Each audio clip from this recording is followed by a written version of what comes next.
আপনার সেই ওয়াজ, আপনার যে সুন্নতি লেফাজ, আর এখন টিকটক মানে একেবারে টোকার মতো লাগতেছে আপনার। ভাই প্লিজ টোকাই বলবেন না। টোকানি তো আপনারা এগুলা কি করছেন? এগুলা কি করছেন? ভাই প্লিজ নায়ক টোকাই বলতে কোনো শব্দ নাই ভাই। আপনি কি নায়ক হইতেছেন? কেন নায়ক হইতেছেন? সেই মাওলানা এই তার ক্যাপটা একটু সরাই দেখেন, এই যে ক্যাপটা সরাই কি দেখছেন ভাই?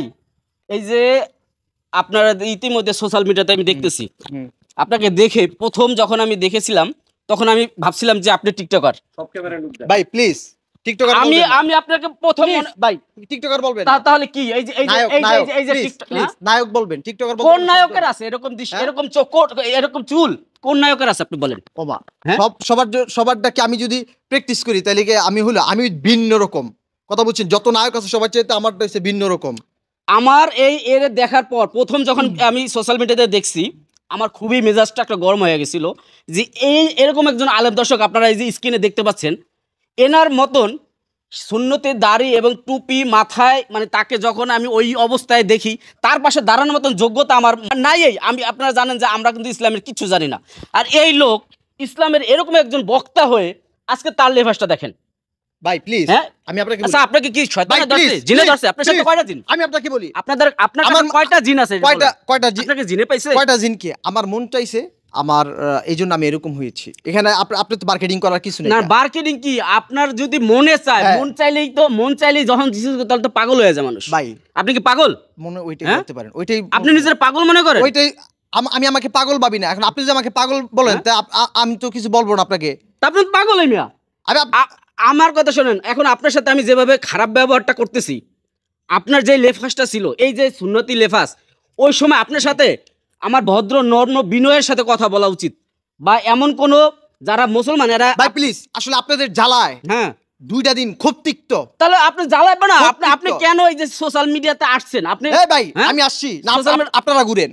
আমরা করছি আপনার তো পাইছি। কেন প্রথমে আপনি ইন্টারভিউ কেন দিতে আসছেন? আমি ইন্টারভিউ দিয়া কার পিছে আমি দৌড়াই নাই তো। তাহলে যে চুল কালার করছেন কেন করছেন? চুল কালার করার পরে তো আপনি সোশ্যাল মিডিয়াতে আপনার মানুষের ভিডিও নিছে। আপনার ব্যক্তিগত একটা স্বাধীনতা থাকতে পারে না? আপনাকে চেনে না 64 জেলায় কে আছে? আপনাকে চেনে না ব্যক্তিগত? আপনাকে চেনে না। আপনার নাম কি? মাওলানা ওমর ফারুক। কি আপনার নাম কি? পুরো আল আজমি। এর মানে কি? আমি আপনাকে বলি শুনেন। মাওলানা ওমর ফারুক আল আজমি এর মানে কি বলেন? আমি আপনাকে বলি শুনেন, আমি আপনাকে বলি প্লিজ বুঝার চেষ্টা করেন। মন চাইছে ডিপ্রেশন, মনে কষ্ট নিয়ে ইসলাম এবং ওয়াজ মাহফিল মাদ্রাসা মসজিদ ছেড়ে দিয়ে চলে আসছি। বুঝতে পারছেন? মনে কষ্ট ছিল বিদায় এরকম হয়ে গেছে। আপনি বুখারী শরীফের হাদিস জানেন তো? হাদিস জানেন তো? আপনার কাছে তো আমরা হাদিস আপনাকে আমার শিখানোর দরকার নেই, আপনি অনেক হাদিস জানেন। বুখারী শরীফের যে প্রথম হাদিসটা আছে সেটা একটু বলেন আপনি। সেটা কি? ইন্নামাল আমালু বিন্নিয়াত। এর মানে কি? প্রত্যেকটা কাজ তার নিয়তের উপর নির্ভর করে। আমি আপনাকে বলি প্লিজ ভাই, আমি আপনাকে বলি আপনার কাজ, আপনি যখন নিয়ত করছিলেন যে আল্লাহর খেদমতের কাজ করবেন, আপনি একজন মাওলানা হইছেন। আসলে শুনেন তো, কি চান আপনারা? আপনি এই যে লেফাসটা আসছেন, এখন আপনার সোশ্যাল মিডিয়াতে যে এইগুলা দেখতেছি ভিডিও, আপনার ওয়াজ এত সুন্দর ওয়াজ, আপনার যে কণ্ঠে ওয়াজ শুনছি, ওয়াজ দেখেছে? হ্যাঁ অবশ্যই দেখছি, প্রমাণ আছে, অবশ্যই আছে। এই যে দর্শকরা আপনার ভিডিও দেখছে। হয়ে গিয়েছি যে কয়েকদিন আগে রাসূল করিম সাল্লাল্লাহু আলাইহি ওয়াসাল্লাম বলেন না হইতেছেন কেন না আমার মন চাইছে আমি নায়ক হব, স্টার হব।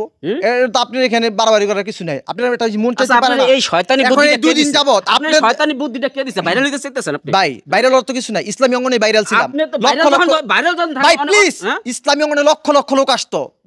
ভাইরাল হমু কি? সারা দেশের মানুষের লাগে নাচনা। কারে ফলো করেন? তাহিরির ফলো করেন? আমি তাহিরি ফলো করি। তাহিরি কি? কারে ফলো করছেন? ওই যে আপনার আরেকটা যে পোলা দেখছিলাম শিপন নাকি? ভাই প্লিজ, ও চিনি না। ও কার কথা বলেন? ভাইরাল হইছে এইভাবে করে। কাউকে চিনি না। আপনি আন্তাজে কার কথা বলেন? কাউকে চিনি না। একটা বাচ্চা ছিল যে কাউকে চিনি না। প্লিজ বুঝার চেষ্টা করেন। আচ্ছা তাহলে এরকম হইছে, এই বুদ্ধি কেউ দেয় নাই। মনে কষ্ট দুঃখ এইজন্য মাদ্রাসা মসজিদ কষ্ট আপনার ওয়াজ মাহফিল থেকে এরকম হয়ে গেছে। আচ্ছা ওয়াজ মাহফিল যারা করে, কোরআন যারা পড়ে, তারা আমাদেরকে বুঝায় যে আপনারা নামাজ পড়েন, হৃদয়কে শীতল করেন। আপনার কষ্ট লাগছে, কষ্টের কারণে কি কষ্ট একটু বলেন তো? ভাই এখন আপনাকে ওই কষ্ট বলবো না। কোন মেয়ের কাছে স্যালেন্ডার হয়ে গেছেন নাকি? মেয়ে বলতে কোনো শব্দ নাই। জীবনে কোনো মেয়ের সাথে প্রেম টেম করি না, কথাও বলি না। মেয়ের সাবজেক্ট ভাই যাই নাই। তাহলে আপনার কষ্টটা কি আপনি বলেন? এই যে বাংলাদেশের হাজার হাজার মাওলানা এবং ইসলাম প্রিয় মানুষের মনে কষ্ট দিচ্ছেন আপনি।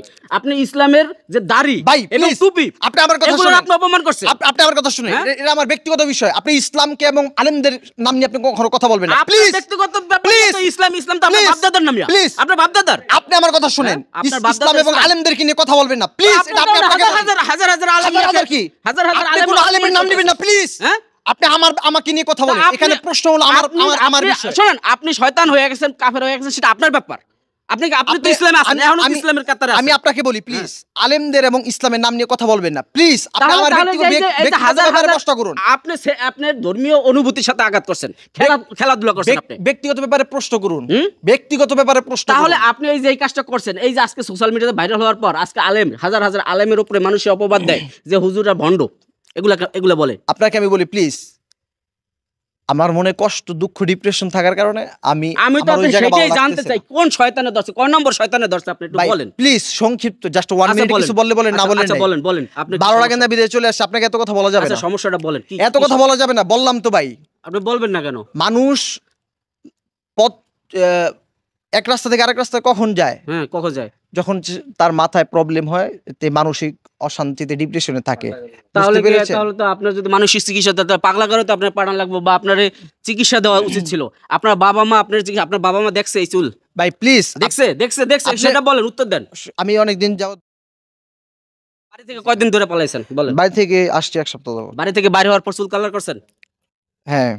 এরপর আর যান নাই? না, বাড়িতে বাপ মা উঠাইবার? আমি আপনাকে বলি প্লিজ ভাই, হ্যাঁ। ওই সমস্ত বিষয় বাদ দেন, যেগুলো রিয়েল কথা ওইগুলো বলেন। তাহলে এই যে আপনি যে ঘটনাটা ঘটাইছেন, হুম। মূলত এখন কি পাইছেন? এই যে ইসলামের একটা আঘাত করলেন, মানুষের মনে ভাই, অনুভূতি দিলেন, ইসলাম- এখন আপনি হ্যাঁ। কি পাইলেন? আপনি কি হ্যাঁ, পেলেন আমাকে আমি একটু বলবেন। ইসলাম এবং আলেম সমাজ তারা অনেক ঊর্ধ্বে, কথা হ্যাঁ। বুঝতে পেরেছেন? হ্যাঁ। এটা আমাদের ধর্ম, আলেমরা হলো আমাদের রাহবার, হ্যাঁ, বুঝছেন? কারণ রসুল বলছেন ইন্নাল উলামা ওয়ারাসাতুল আম্বিয়া, আলেমরা হলো আমার ওয়ারিস, কথা বুঝতে পেরেছেন? সুতরাং আমার মন চাইছে যে আমি স্বাভাবিকভাবে প্যান্ট শার্ট পরে ঘুরবো, পাঞ্জাবি টুপি পরবো না, ওয়াজ মাহফিল করবো না, ছেড়ে দিয়েছি। হুম। এই কারণে আমি এরকম হয়ে গেছি। এখন আপনি যদি আমাকে নিয়ে যদি এরকম ভাবে আরো 10টা বিষয়ের সাথে যদি জোড়াতালি দেন, এটা তো আসলে আপনি ওই সমস্ত বিষয়কে অপমান আপনি করতেছেন। যদি একজন বক্তা না হইতেন, আপনি যদি সাধারণ আমাদের মতন সাধারণ লোক হইতেন, কেউ আপনাকে জিগাইতো না। জিগাইতো? এরকম হাজার হাজার টিকটকার আছে চুল কালার করে বানরের মতন দেখায় তাদেরকে। কেউ কি এরকম আমরা ফোর্স করছি? ভাই করছি বলেন? আমি আপনাকে বলি হ্যাঁ? শুনেন, এটাই মনে করেন সমস্যা, বুঝতে পারছেন?